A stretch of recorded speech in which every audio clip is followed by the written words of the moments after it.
Hallelujah. Dear brothers and sisters, I welcome you to another online service. And the Lord Jesus Christ has been good unto us. The Lord Jesus Christ has been gracious unto us. The Lord has stretched out his arm and he has led us through all these troubled times. And let us all come to the mighty presence of the Lord Jesus Christ as we look up to him, and we're going to sing a couple of songs and worship him. So let us all deny ourselves and take up the cross of Jesus Christ, because the word of the Lord says that whoever will save his life will lose it in this world, but whoever loses his life in this world will, for the sake of the Lord Jesus Christ, will find it when the Lord Jesus Christ comes back as King. And that is exactly the position that we need to be when the Lord Jesus Christ comes as King, that we will not be a man who will live for the profit of this world, but we will be a man who will live for the profit of the Lord Jesus Christ and for his kingdom. Hallelujah. So the Lord Jesus Christ tells us that we should meditate upon his law day and night. And then when we are careful and we do according to the will of him who sent us, then we will be prosperous and we will have good success in our life. Because if you trust the Lord with all your heart and with all your mind and with all your soul, and lean on him and not according to your own understanding, then the Lord is saying in everything that you do, the Lord will acknowledge you and he'll make your path straight. Hallelujah. So let us glorify the Lord Jesus Christ in our body, and let us always remember that this flesh will not profit anything if it is not for the Spirit of the Lord that's in us. And let us all declare together that I can do all things with Christ who strengthens me. Hallelujah. And declare that our life is in the Lord and not in this world. Our life and our motives are not for the pleasures of this world, but everything that we are belongs to the kingdom of God. Hallelujah. Let's declare his praises.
All of my hope is in you.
Today's Bible reading is taken from the book of Jeremiah, chapter 31, verse 31 to 34. Behold, the days are coming, says the Lord, when I will make a new covenant with the house of Israel and with the house of Judah, not according to the covenant that I made with their fathers in the day that I took them by the hand to lead them out of the land of Egypt, my covenant which they broke, though I was a husband to them, says the Lord. But this is the covenant that I will make with the house of Israel after those days, says the Lord. I will put my law in their minds and write it on their hearts, and I will be their God, and they shall be my people. No more shall every man teach his neighbor, and every man his brother, saying, Know the Lord, for they all shall know me, from the least of them to the greatest of them, says the Lord. For I will forgive their iniquity and their sin, and I will remember no more. Amen.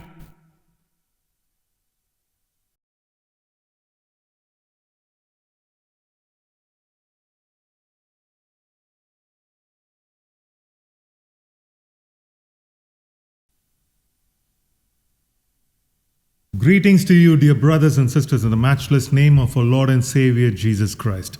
And when we move to the Word of God, let's all keep everything aside, because I believe that more than the worship, more than the music, there has to be more importance to the Word of God, because there's famine for the Word of God. The mystery of Godhead has to be preached in the last church of Laodicea. And that is where we started. The past 2 weeks, we've been meditating upon the church of Laodicea. And we are just there in the first verse, where Jesus is getting introduced to the church in Laodicea as the Amen, as the faithful and true servant, and as the true witness, and then as the creation of the Word of God. And we are meditating upon these verses, and that is where we saw the mystery of Christ in Ephesians chapter 3. And then we saw the mystery of God, which has to be preached to the church of Laodicea. And that is where Paul is making absolutely sure in Colossians chapter 2, verses 1 to 3, that he has a great conflict for those in Laodicea regarding the mystery of God, which is of both of the Father and of Christ. So there is a mystery of God that contains the mystery of both the Father and of Christ. Hallelujah. And regarding this mystery, Paul is having a great conflict. That's what the Word of God says. And he wanted the church of Laodicea to understand this mystery of God. That is what Colossians chapter 4:16 says. Now when this epistle is read to you, which is the epistle of Colossians, which he wrote to the church in Colossus, when Paul is giving that epistle and he's shipping it, he is mentioning that make sure that this epistle is read also in the church of Laodicea. And also likewise make sure that this epistle is also read from Laodicea as well. Amen. So this is the great conflict Paul has for the church of Laodicea today, taking spiritual things as spiritual. This is the mystery of God that God wants us to understand for those who are dwelling in the last spiritual days of the church of Laodicea. But before we meditate upon the church of Laodicea, we have to understand, is this church of Laodicea the chosen church of God? Is this church of Laodicea will be the church that will be taken up to heaven? Is this church of Laodicea the church where all its believers will be revealed the mysteries of Godhead unto them? If so, if the believers who are in this spiritual church of Laodicea are the chosen ones, who will be taken up on the day of the Lord? And I also asked you another question. Is it safe for all the spiritual believers to dwell in this church of Laodicea? Amen. And this is where Jesus is revealed to the church of Laodicea as the Amen, the faithful and the true witness, and the beginning of the creation of God. Hallelujah. And we saw to each and every church the Lord revealed in a very different way according to the revelation that they had in each of the 6 churches. But to the church in Laodicea, the Lord is revealing himself in a very mysterious way.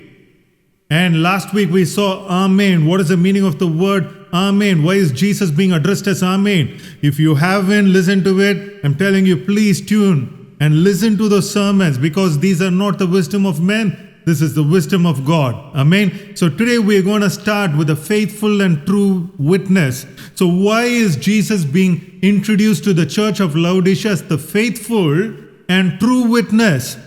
So let's start diving right into the basics to find out who is this faithful and true witness.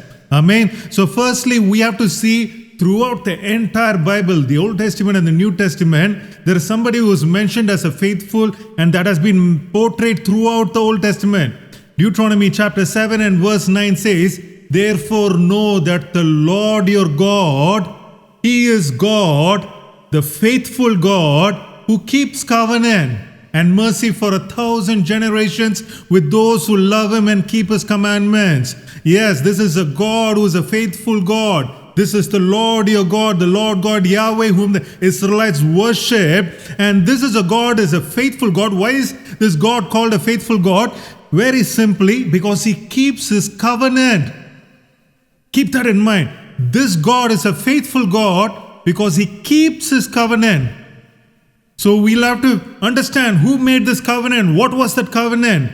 Note that the backdrop to this covenant is that Israel was not falling in line with the word of God and the holiness that God was expecting from them. They started defiling the name of the Lord, and they started erecting statues and the pillars of Baal in the sanctuary of the Lord, and they have completely, over and over again, they've annoyed the Lord, and finally it seems like the Lord God has given up on the people of Israel, and He makes a new covenant. Yes, the first covenant is a Mosaic covenant given unto the people of Israel, but then the Lord, in an act of attitude where He probably seems like He has given up on the people of Israel, He makes another new covenant in Jeremiah chapter 31 verses 31 to 34, where He says, everyone knows this, "Behold, the days are coming, says the Lord, when I will make a new covenant with the house of Israel and with the house of Judah, not according to the covenant that I made with their fathers in the day that I took them by hand to lead them out of the land of Egypt, my covenant which they broke, though I was a husband to them, says the Lord. But this is the covenant that I'll make with the house of Israel after those days, says the Lord. I will put my law in their minds and write it on their hearts, and I will be their God, and they shall be my people. No more shall every man teach his neighbor and every man his brother, saying, Know the Lord, for they shall know me, from the least of them to the greatest of them, says the Lord. For I will forgive their iniquity, and their sins I will remember no more." If you have a Bible, turn it to Jeremiah chapter 31 and keep it, because I'm going to be referencing this more and more, because we're going to find out why Jesus was called as the faithful in the church of Laodicea. So who's making this covenant in Jeremiah chapter 31? It is the Lord God, the Father God, the Lord God Yahweh is making a covenant with Israel and Judah. But though this covenant seemed to be addressed to a particular tribe or country, it does not, because this is addressed to a spiritual Israel and a spiritual Judah.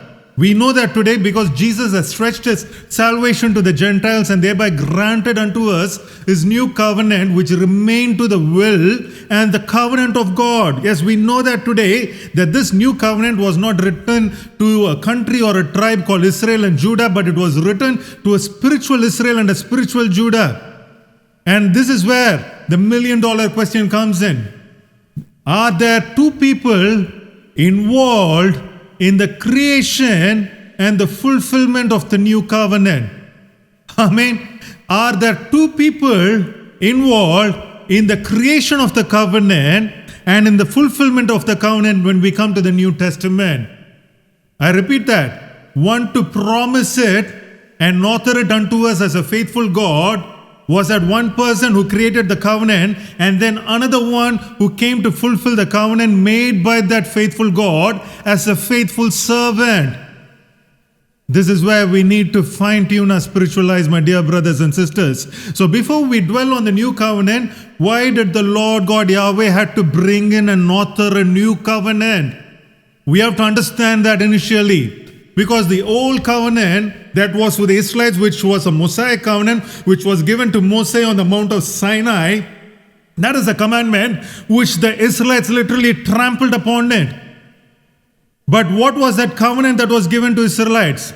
Though it doesn't have a particular verse, this was the idea, the plan of God for the children of Israel. Exodus chapter 19 verses 5 to 6 says, "Now therefore, if you will indeed obey my voice and keep my covenant," this is the Mosaic covenant in brief, "then you shall be a special treasure." The Lord is saying, Israel and Judah, you will be a special treasure to me above all the people, for all the earth is mine, and you shall be a kingdom of priests and a holy nation.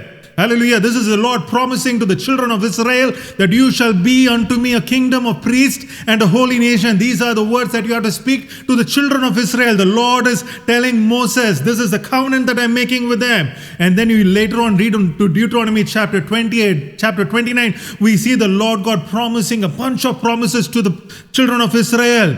And there are also warnings in case they do not hold the covenant. This is the Mosaic covenant. This is the Mosaic covenant given by the Lord God himself to Moses, to the children of Israel. But this is the same Mosaic covenant that Paul, in the entire book of Romans and Hebrews, if you look into it, he is writing to the Jews that the law given under this covenant cannot save us, but can only give us the knowledge of sin.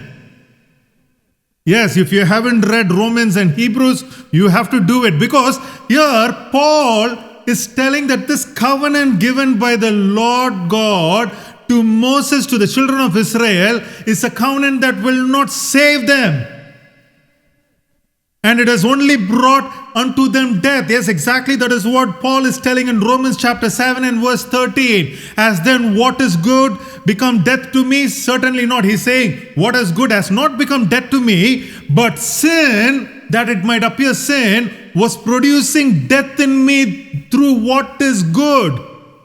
So through what is good is what the covenant is. The covenant is good, but that covenant wasn't producing life. That covenant was producing death in him. Hallelujah. And thereby Paul is also reiterating a fact that the law, the covenant was at fault.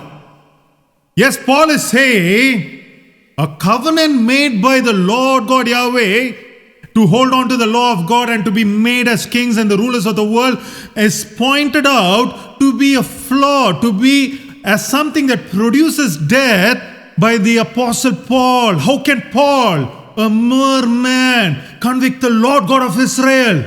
Have you ever thought about it?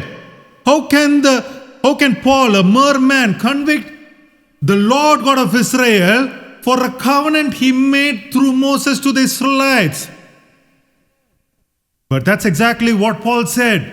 Hebrews chapter 8, verses 6 to 7, it says, "But now he has obtained a more excellent ministry in so much as a mediator of a better covenant." It talks about Jesus Christ. And then it comes to verse 7 where it says, "For if that first covenant had been faultless, then no place would have been sought for a second." Here Paul is saying if the first covenant had been faultless, there would have been no need for a second covenant. Thereby Paul is telling that the first covenant is having a fault to it.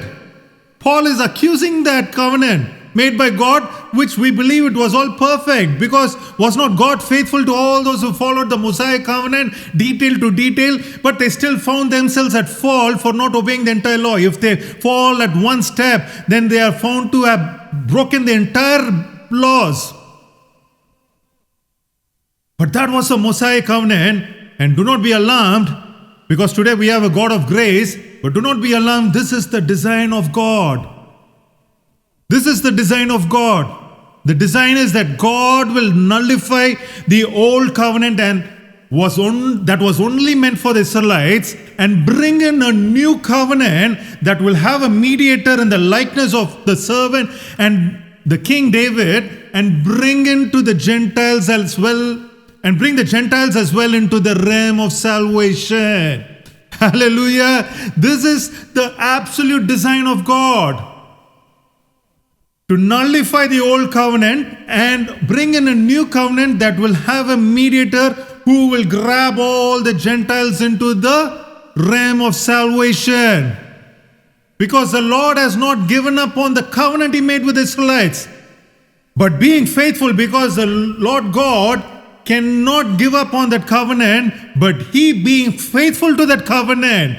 This Lord God Yahweh is a faithful God. He is the one who gave us the covenant, and being faithful to the covenant, he has just appointed a high priest for us who will provide and be provided as the Lamb of God for the remission of our sins. Hallelujah. Who will provide and be provided as the Lamb of God.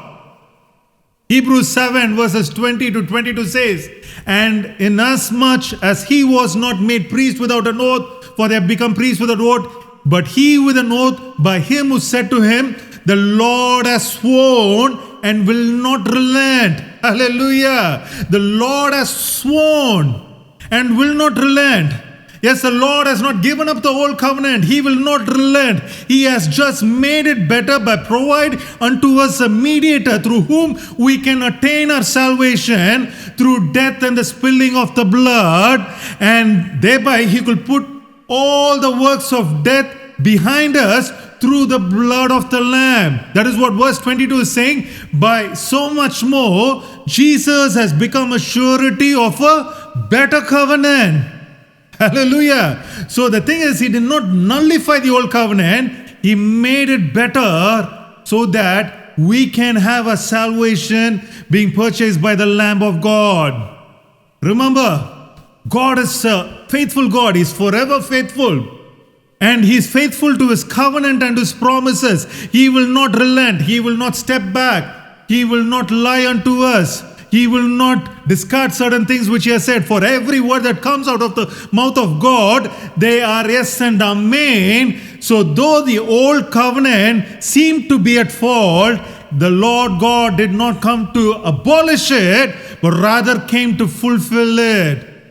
Hallelujah. And that is what Hebrews 9:15 says. And for this reason, he is the mediator of the new covenant. Who Jesus is the mediator of the new covenant by means of death for the redemption of transgressions under the first covenant. Hallelujah. This is the absolute design of God, not to change the old covenant, but fulfill the old covenant and make salvation global for both the Jews and for the Gentiles as well.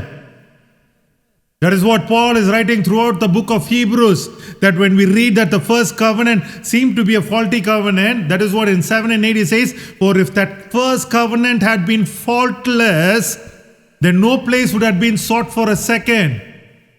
And he's also saying, because finding fault with them, the Lord God finding fault with the first covenant, he says, behold, the days are coming, says the Lord, when I will make a new covenant. What Paul is telling there is what we read in Jeremiah chapter 31, the new covenant. Because finding fault with them, the Lord gave the new covenant that we read in Jeremiah chapter 31. Hallelujah. But this is my question. Can a covenant made by God himself be at fault? Can a covenant and a promise made by the Lord God Yahweh himself be at fault? It certainly cannot be. Because Psalms 105 and verse 8 says, he remembers his covenant forever. The word which he commanded for 1,000 generations. As the Lord God is faithful, he will remember his covenants forever. He will not discard them. Numbers chapter 23 and verse 19 says, God is not a man that he should lie, nor a son of man that he should repent. Has he said, and will he not do it? Or has he spoken, and will he not make it good? So if the Lord God had made a covenant and he has spoken it and he has ordained it to the people, he is not a son of man that he should repent over it. He is not a man who speaks it and then he doesn't fulfill it. But this God is a faithful God and he will make it good. That covenant which was given to Moses has to be made good. What he establishes with his word, the Lord God will establish it. He will fulfill it. If the Lord God had spoken a covenant, he will fulfill it, period. He will not relent. He will not destroy that covenant. So asking this question again, did God actually relent for the old covenant and create a second covenant in its place? Isn't he supposed to be the God who's supposed to fulfill the promises and the covenants he made with the children of Israel? I'm saying again, no, God did not relent. If God had relented, that would have labeled the Lord God Yahweh as an unfaithful God, isn't it? If God had relented and God had stepped back, and if God had lied about that covenant, then it would have labeled him as an unfaithful God. But God in his foreknowledge knew that that law and the old covenant will not save his people from the actual sin, but only give knowledge and understanding regarding the sin. You have to read Romans and Hebrews for it. I'm telling you, a little complicated bunch of chapters, books, but I'm telling you, it will make a lot of sense when you understand it and read it. The law of the old covenant will not save the people of Israel from the sin, but has only given them a knowledge of the sin. So the Lord had planned that the second covenant should not be of the knowledge of sin, but of the grace. This is not the destroying of the old covenant. This is the fulfillment of the old covenant. But this has to be done through a mediator. And through that mediator, grace has to come into this world and capture all the Jews and Greeks, Romans, Indians, Chinese. Doesn't matter what caste, creed you are. You are all Gentiles, and you are absorbed into the plan of salvation that the Lord God has planned for us in Jeremiah chapter 31, the new covenant. Hallelujah. Yes, the entire purpose of the old covenant was to make the Israelite as God's people, and the entire purpose of the new covenant is to make the spiritual Israelites into God's people as well. Because Exodus chapter 19 and verse 6 says, this is the old Mosaic covenant. And the Lord is telling the people of Israel, you shall be unto me a kingdom of priests and a holy nation.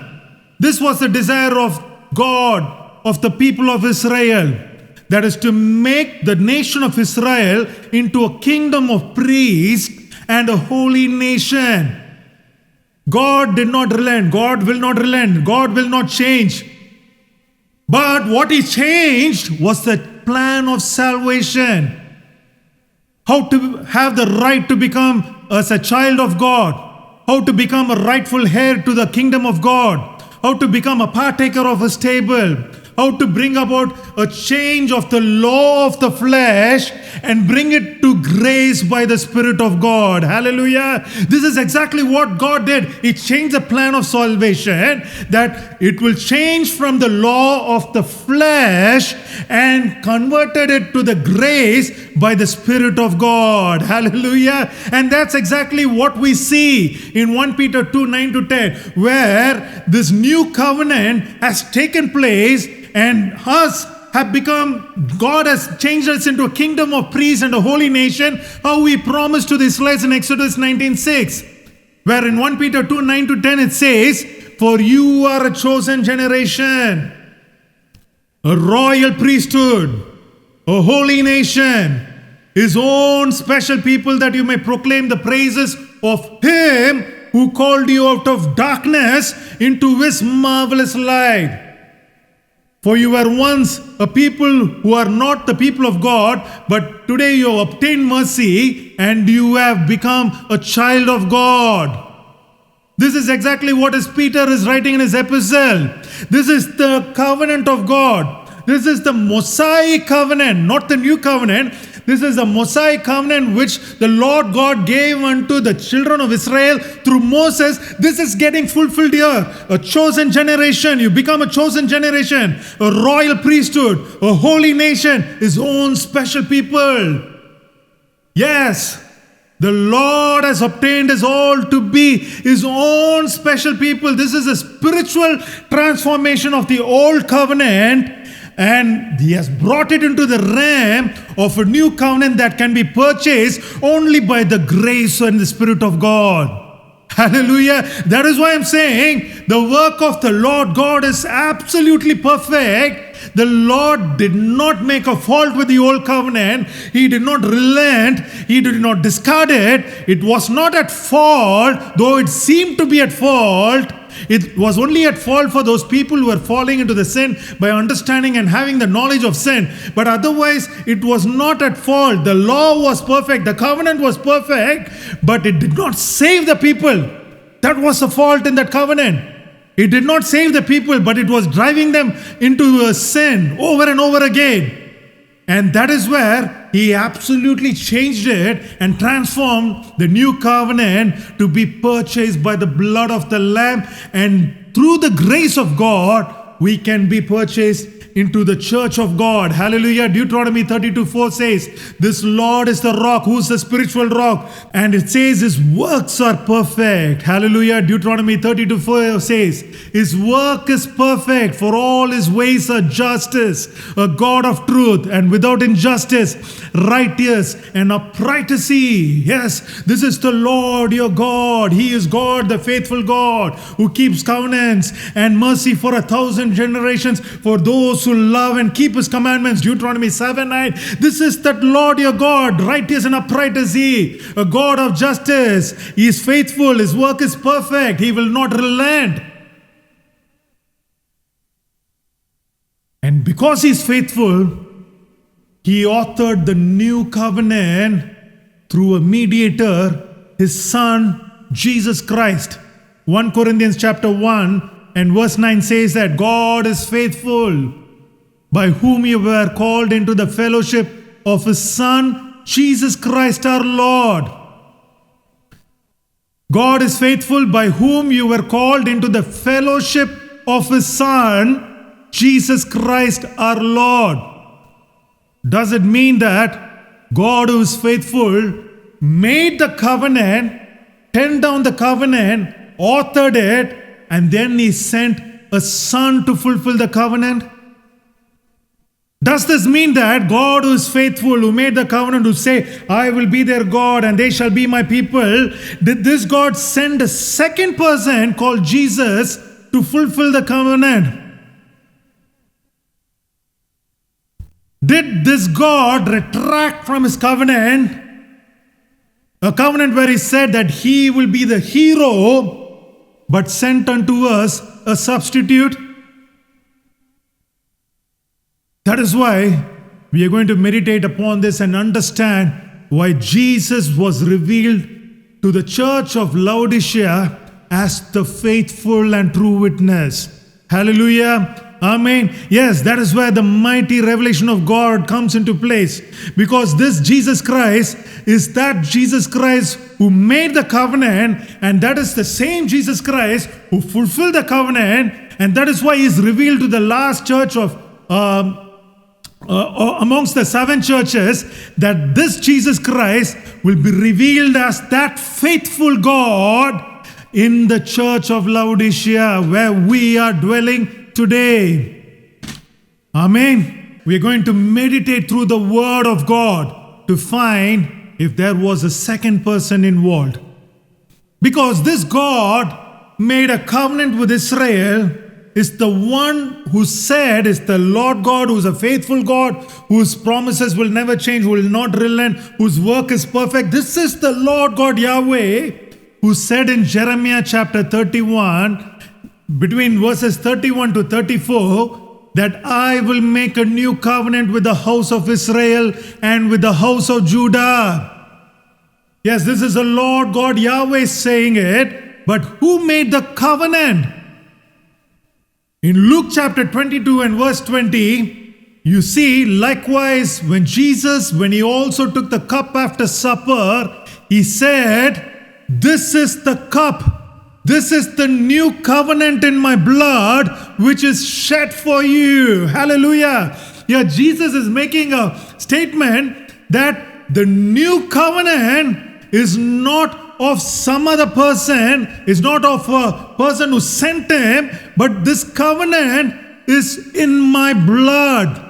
The cup which he's talking about is his body. This cup is the new covenant. I am that new covenant. Hallelujah. And in Jeremiah chapter 31, the Lord is also saying, my covenant which they broke. My covenant which they broke. Whose covenant? The Lord God Yahweh's commandment. So if there is one person, the Father God, who gave the commandments to Israelites, then that is the one person who could have given the commands to the children of Israel. Nobody else, not a second person or a third person. All those commandments should belong to the Father God. He is the author of those commandments. He is the author of their covenant. But here it says, my covenant which they broke. When you come to John chapter 14 and verse 15, Jesus is saying here, if you love me, keep my commandments. If you love me, keep my commandments. Hallelujah. So this Jesus Christ is saying that I am the one who gave you all those commandments. I was the author of the commandments. I was the author of the law. And Jesus Christ is saying, those are my commandments. And then in Jeremiah chapter 31, the Lord God is saying that I was a husband to the children of Israel. I was a husband to them. And I'm telling you today, if you are spiritual children, how many husbands should you have? You should have one husband. Should have one husband. But here, the Lord God is telling the children of Israel, I was a husband to them. But Paul in 2 Corinthians 11 and verse 2 says, for I am jealous for you with godly jealousy. For I betroth you to one husband. What Paul is telling the church of Corinth, that I betroth you to one husband. There can be only be one husband for a true virgin, for a wise virgin. And who's that one husband? And Paul is saying that I may present you as a chaste virgin to Christ. That can present you as a spiritual virgin to Jesus Christ, who is our one husband.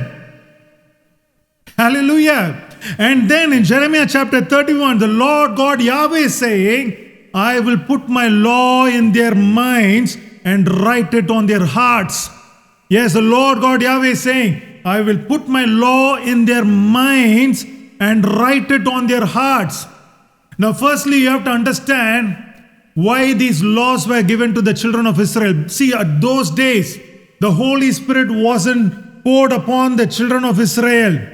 The only way they could understand what a sin is by reading the book of law and bring into them the knowledge what that sin actually is. They did not know that murder was sinning. They did not know that thieving was sinning. Today you have the Spirit of God in you to convict you and me that whatever wrong you do, oh, that is wrong. The Spirit of God convicts you. But those days, the Spirit of God was not amongst the people. So they did not know what sin is, and the only explanation to the word sin was through the book of law. The Mosaic covenant, the Mosaic laws that were given unto them. And whatever is written in that book, they had to follow it. It was not written in their hearts, it was not written in their minds, but it was written in the books. They had to read those books and understand what sin is. But here is the Lord God is saying in Jeremiah chapter 31, that in the new covenant, that I will put my law in their minds and write it on their hearts. So what is happening here is Romans chapter 8, verse 2 to 5. You have to read it. What has happened in the new covenant is, for the law of the Spirit of life in Christ Jesus has made me free from the law of sin and death. What? The law of the Spirit of life in Christ Jesus. The law of the Holy Spirit. The Spirit of Christ upon me has made me free from the law of sin and death that was written in the books. Hallelujah. And verse 4 says that the righteous requirement of the law might be fulfilled in us who do not walk according to the flesh, but according to the Spirit. Hallelujah. For those who live according to the flesh set their minds on the things of the flesh, but those who live according to the Spirit, the things of the Spirit. This is the Spirit of the Lord Jesus Christ which has made us free. Where the Spirit of the Lord is, there is liberty. And this is the Spirit of the Lord. When it came into our hearts, the new covenant was fulfilled because Jesus has written the law has put the law in our mind and written it in our hearts. Hallelujah. That is why today when you go and harm a person, you know at once it's a guilt in you, because the Spirit of the Lord God has convicted you that what you did was wrong. And all this was done by the Spirit of life which was in Jesus Christ, which is the Spirit of God. Amen. Hallelujah. This is the new covenant. This is how He has made us sufficient as ministers of a new covenant. 2 Corinthians chapter 3 and verse 6 says that, because this has made us sufficient as ministers of the new covenant. Hallelujah. And what has made us sufficient as ministers of the new covenant? Not of the letter. Not of the letter that was written, but of the Spirit. Hallelujah. For the letter kills. The old covenant will kill you, but the Spirit which came through the new covenant has put the law in our minds and written the law in our hearts. Hallelujah. Hallelujah. This is the Spirit of the Lord God at work. The Lord God Yahweh promised that I will write. Lord God Yahweh said that He will write the law in put the law in our minds and write it on our hearts. Who fulfilled it? Jesus Christ. The Spirit of life in Jesus Christ fulfilled it. Hallelujah. And then in Jeremiah chapter 31, later on He says, I will be their God. The Lord God Yahweh is saying, I will be their God and they shall be my people. Hallelujah. This is the same Lord God Yahweh. The Yahweh Elohim is telling the children of Israel that I, the God of Abraham, I, the God of Jacob, I, the God of Joseph, Isaac, the prophets and the kings, I, the Lord, will be their God. Where in the new covenant, and they shall be my people. But who was the God and who bound us all together? Galatians chapter 3 and verse 28. There is neither Jew nor Greek, neither is there slave nor free, neither is there male or female, for you are all one in Christ Jesus. Hallelujah.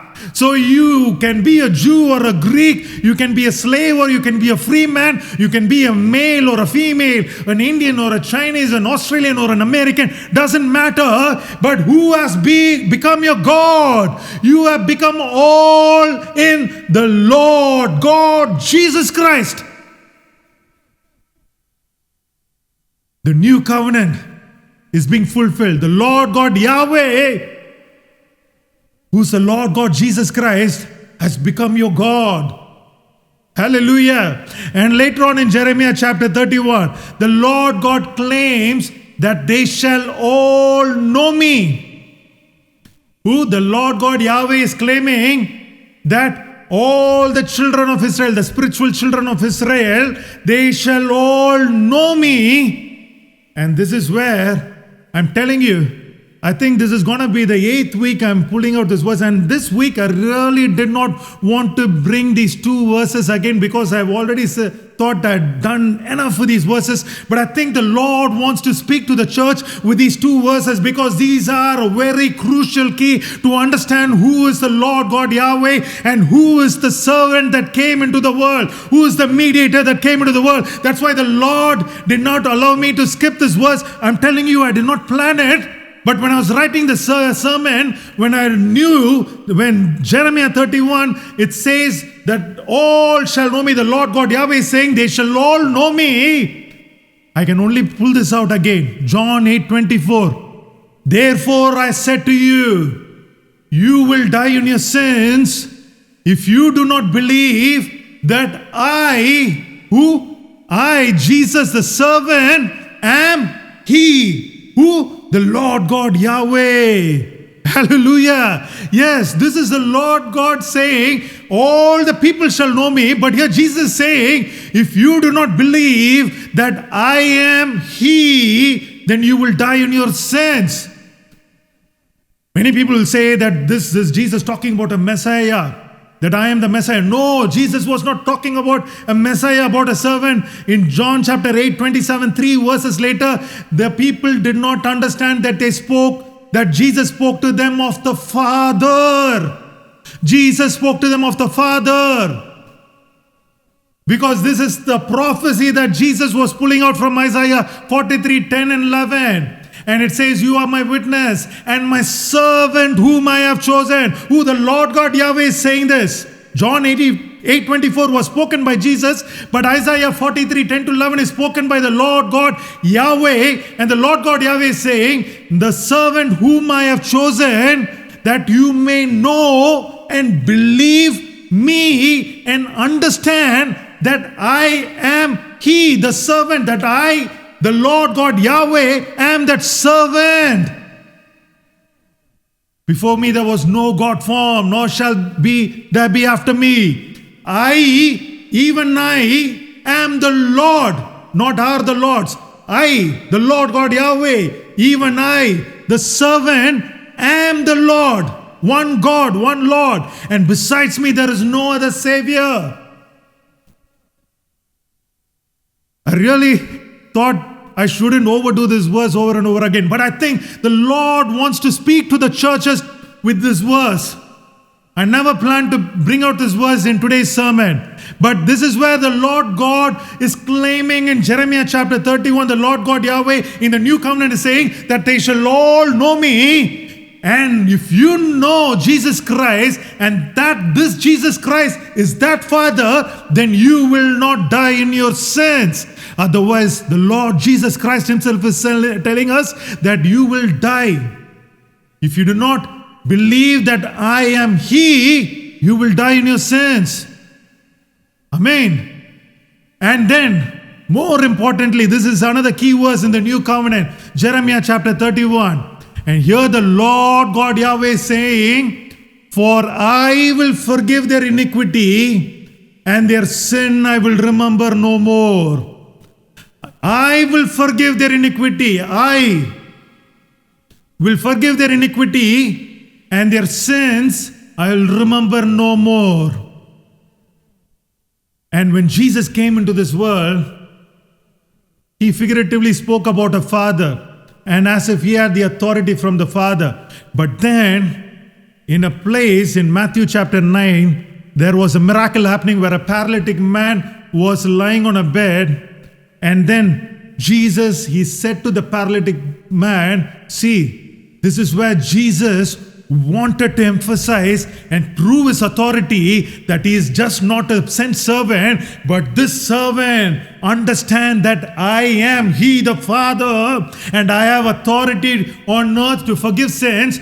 That is why Jesus, instead of telling the paralytic man, take up your bed and walk, He told that paralytic man, son, be of good cheer, your sins are forgiven you.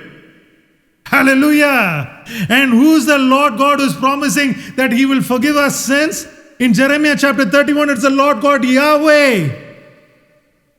That I will forgive their iniquity and their sins I will remember no more. But here Jesus is saying, son, be of good cheer, your sins are forgiven you. At once there was a big cluster there amongst the Jews. This man is blaspheming. And in verse 6, in Matthew 9:6, the Lord Jesus Christ is telling them, you should know that the Son of Man has power on earth to forgive sins. Hallelujah. Who alone forgives our sins? It is the Lord God Yahweh. But here Jesus Christ is telling that He is the one who will forgive your iniquity and will remember your sins no more.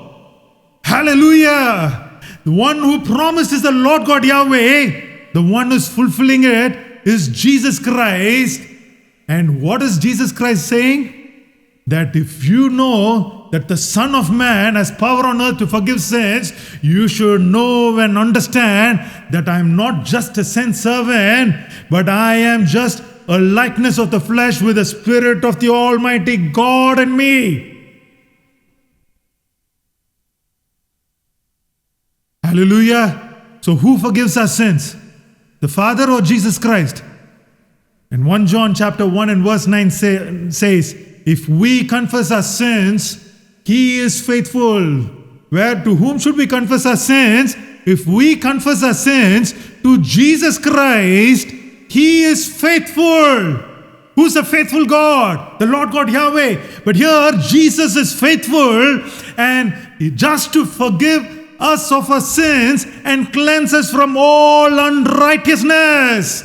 Hallelujah. So who's the Lord God who will forgive your iniquity and remember your sins no more? It is Jesus Christ. He is that faithful God, and He will forgive your sins and cleanse you from all unrighteousness. Hallelujah. Remember, there are no two forgivers in the Bible. One for the Old Testament, one for the New Testament, one for the people who lived under Moses, one for the people who live according to the teachings of Apostle Paul and Peter. No, there are no two forgivers in the Bible. There is only one Savior. Isaiah 43:11, what we just read, says that even I am the Lord. I, the Lord God Yahweh. I, the servant. We are the Lord, not are the Lord. I am the Lord. And besides me, not besides us, beside me, there is no Savior. So if there is no Savior besides the Lord God Yahweh, can Jesus come as a second person and forgive us sins and bring us a salvation? Can He become that Savior? No way. But this is the covenant made by the faithful God and fulfilled by the faithful God Himself in the likeness of flesh. Amen. Hallelujah. This is Jesus Christ Himself, who is the Lord God Yahweh, who is the author who penned the covenant in Jeremiah, is the same Jesus Christ who is fulfilling the same covenant on the cross in the likeness of flesh. Not two persons.